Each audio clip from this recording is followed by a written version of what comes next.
তোমরা সবাই কেমন আছো? আশা করি ভালো আছো। আজকে একটা মজাদার রেসিপি তোমাদের সঙ্গে শেয়ার করব বন্ধুরা, যাতে তোমরা বাড়িতে টমেটো, আলু আর কাঁচা লঙ্কা থাকলেই বানানো যায়। তোমরা অপেক্ষা করো বন্ধুরা, ঝটপট বানিয়ে নেবে, চটপট খেয়ে নেবে। দেখতে থাকো, সঙ্গে থাকো। টমেটোগুলো ধুয়ে নেব বন্ধুরা।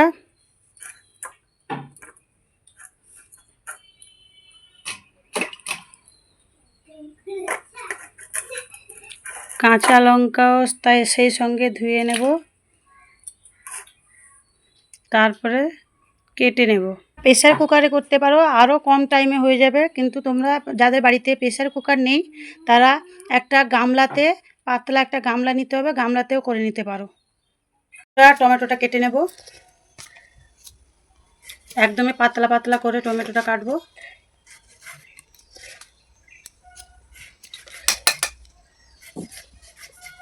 এই দেখুন বন্ধুরা, পুরো পাতলা পাতলা করে টমেটো কাটতে হবে।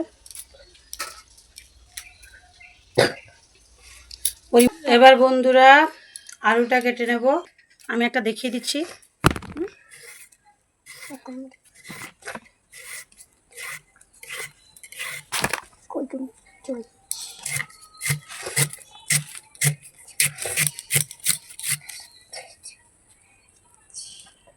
এই দেখুন বন্ধুরা, এইরকম সরু সরু করে কেটে নেবেন, দিলে খেতে ভালো হবে। পুরোটা কেটে নিচ্ছি, কাটার পর তোমাদেরকে দেখাচ্ছি বন্ধুরা। বন্ধুরা কাঁচা লঙ্কাটা কেটে নেব, 2 ফালি করে কাটলেই হবে। এই দেখুন, ছিঁড়ে নিতে হবে কাঁচা লঙ্কাটা।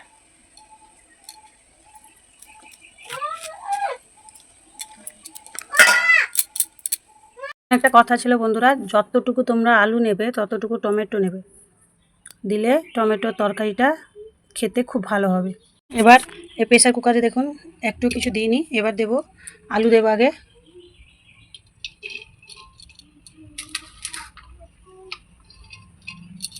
টমেটো দেব, পর এবার কাঁচা লঙ্কা ছেড়ে দেব। নুনটা পরিমাণ মতো দেবেন, তারপরে হলুদ,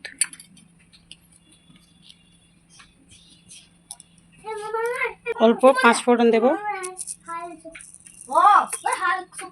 সরষের তেল দেব,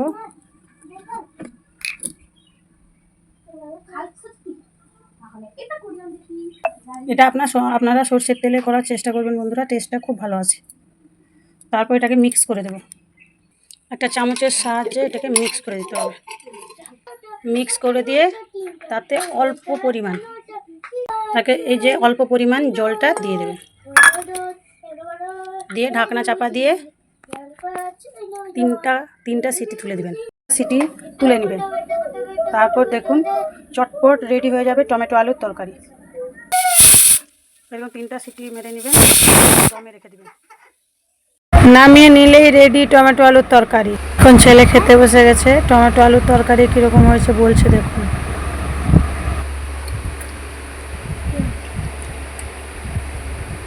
টমেটো আলুর তরকারি কেমন হয়েছে? আবার দেখা হবে নেক্সট ভিডিওতে।